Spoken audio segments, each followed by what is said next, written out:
Residents at Brightview Senior Living Communities enjoy enhanced possibilities, independence, and choice. Brightview Dulles Corner in Herndon and Brightview, Great Falls, offer vibrant senior independent living, assisted living, and memory care services through various daily programs and cultural events. Chef-prepared meals, safety and security, transportation, resort-style amenities, and high-quality care. Everything you need is here. Discover more at brightviewseniorliving.com. Equal housing opportunity. Looking for hair removal tools that not only deliver smooth results, but also empower you with a sense of complete control? Enter Conair Girl Bomb, your secret weapons for smooth, sleek results, made just for women. From the ultimate Girl Bomb grip and professional-grade blades, you don't have to compromise and settle for less. Conair Girl Bomb equips you with the precision and power previously reserved for men's grooming tools. So take your hair removal routine to the next level with Conair Girl Bomb. Available at ConairGirlBomb.com or a retailer near you. You know you've got a comeback in you. When you take the next step, you're going to make it count. For your career, for your family, for your life.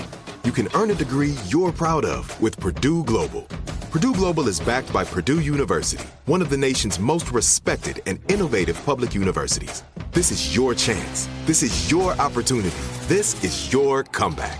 Purdue Global, Purdue's online university for working adults. Start your comeback today at purdueglobal.edu. Let's clear out winter and clean up the lawn with Spring Black Friday savings at the Home Depot. Right now, get the Ryobi One Plus leaf blower for just $89 and make your lawn work easier with a powerful 90 miles an hour of clearing power. And with convenient online shopping, you can order on the app, pick up in store, and get outside sooner. Get your yard spring ready with the Ryobi One Plus leaf blower, now just $89 during Spring Black Friday at the Home Depot. How doers get more done. Hello. From Wonder Media Network, I'm Jenny Kaplan, and this is Womanica.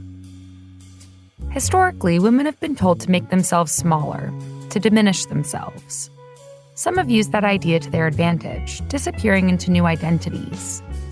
For others, a disappearance was the end to their stories, but the beginning of a new chapter in their legacies. This month, we're telling the stories of these women. We're talking about disappearing acts. In 1848, two freedom seekers came up with one of the most ingenious plans to escape from slavery. Today's Womanican, one half of this duo, disappeared into a disguise despite great risk. Her ability to masquerade would lead to the couple's freedom, or certain doom. Please welcome Ellen Craft. Ellen was born in 1826 in Clinton, Georgia. Her mother was an enslaved woman. Ellen's father was her first enslaver. Growing up, Ellen faced targeted mistreatment from her father's wife, the plantation mistress.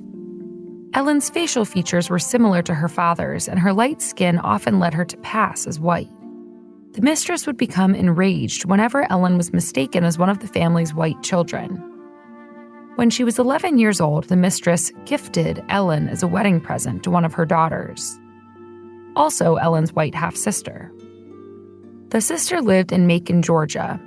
Ellen no longer had to deal with the cruelty of the plantation mistress, but she was separated from her mother in the process. From a young age, Ellen knew if her own children were born into slavery, they could always be taken from her.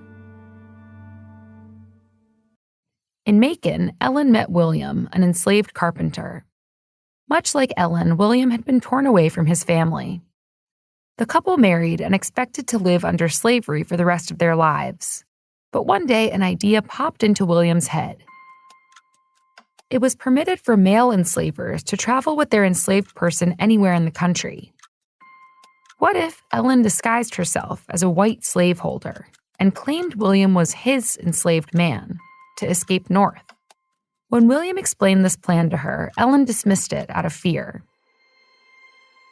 But the hope lingered, and she came back to the idea. William and Ellen obtained holiday passes from their enslavers, granting them permission to leave for a few days. But just when their plan seemed to fall into place, a thought flashed through Ellen's mind. She looked at the travel pass, unable to decipher the words on the paper. It was forbidden for enslaved people to read and write in Georgia.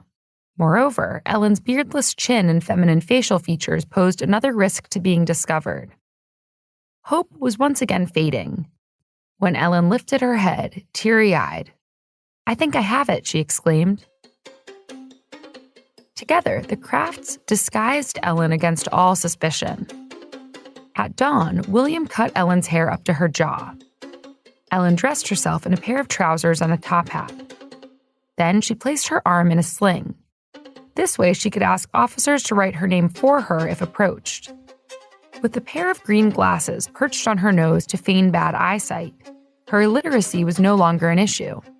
She tied a handkerchief around her head to cover her beardless chin and feminine cheeks. And for good measure, she pretended to have a tooth problem as well to avoid using her voice too much. Morning arrived and the two took off for the East Coast in December of 1848. To avoid drawing suspicion at the railway station, the pair took different paths. Ellen went through the main entrance and bought 2 train tickets. One for William in a segregated carriage and one for herself up front. When she boarded, Ellen noticed a familiar face take the seat next to her. Her heart dropped when she realized it was a friend of her enslavers, who had met Ellen on several occasions. Ellen pretended to be deaf to avoid conversation with him. Luckily, it worked. She wasn't recognized. The couple continued their journey eastward. Each stop was another opportunity for a close call. But Ellen's disguise worked wonders. On the way to Charleston, a fellow passenger advised her to keep an eye out for abolitionists coming up to William. He told her, "You have a very attentive boy, sir, but you had better watch him like a hawk when you get on to the north." On Christmas Eve, William and Ellen reached Baltimore, their last stop before Philadelphia. As they waited for the train, an officer asked Ellen for proof of ownership of William. Otherwise, he couldn't board the train. This was it. Neither of the Crafts had a solution. The minutes until departure began to tick louder. It was only a matter of time until they were discovered. Suddenly, the conductor from their previous train stepped in. He told the officer the 2 passengers he was detaining had been on his last train. Finally, as the bell rang for the train to leave, the officer yielded. Ellen, in her sling and head wrap, looked ill, the officer decided, so it'd be a pity to stop him here. Ellen and William boarded their train, and on Christmas Day, they arrived in Philadelphia. They were aided by the abolitionist network, and they were taught how to read and write. Abolitionists advised them to continue their journey to Boston. There, it would be almost impossible for their former enslavers to seek them out. In Boston, the couple attended anti-slavery rallies. They told the story of their escape, sharing stages with other fellow freedom seekers like Frederick Douglass and William Lloyd Garrison. In 1850, the Crafts' freedom was once again put at great risk. The Fugitive Slave Law was signed. This law allowed bounty hunters to kidnap enslaved people who had escaped to free states and take them back to their enslavers. In the fall of 1850, 2 bounty hunters appeared in Boston, looking for Ellen and William. By the end of the year, the couple had left the city and fled to England. There, they were finally able to start a family. In 1860, William published a memoir of his and Ellen's 1848 escape. In it, William wrote of their time abroad. "As the free air of good old England agrees so well with my wife and our dear little ones, as well as with myself, it is not at all likely we shall return at present to the peculiar institution of chains and stripes." Ellen likely contributed to the book's writing and story. Nearly 20 years later, after the end of the Civil War and the passage of the 13th Amendment, the Crafts returned to Georgia. They founded a farm school for emancipated people in the 1870s. By the next decade, the couple moved to Charleston, where they resided with their daughter and grandchildren for the rest of their lives. Ellen passed away in 1891. William passed 9 years later. All month, we're talking about disappearing acts. For more information, find us on Facebook and Instagram @Womanica Podcast. Special thanks to Liz Kaplan, my favorite sister and co-creator. Talk to you tomorrow. Residents at Brightview Senior Living Communities enjoy enhanced possibilities, independence, and choice. Brightview Dulles Corner in Herndon and Brightview, Great Falls, offer vibrant senior independent living, assisted living, and memory care services through various daily programs and cultural events. Chef-prepared meals, safety and security, transportation, resort-style amenities, and high-quality care. Everything you need is here. Discover more at brightviewseniorliving.com. Equal housing opportunity. Looking for hair removal tools that not only deliver smooth results, but also empower you with a sense of complete control? Enter Conair Girl Bomb, your secret weapons for smooth, sleek results, made just for women. From the ultimate Girl Bomb grip and professional-grade blades, you don't have to compromise and settle for less.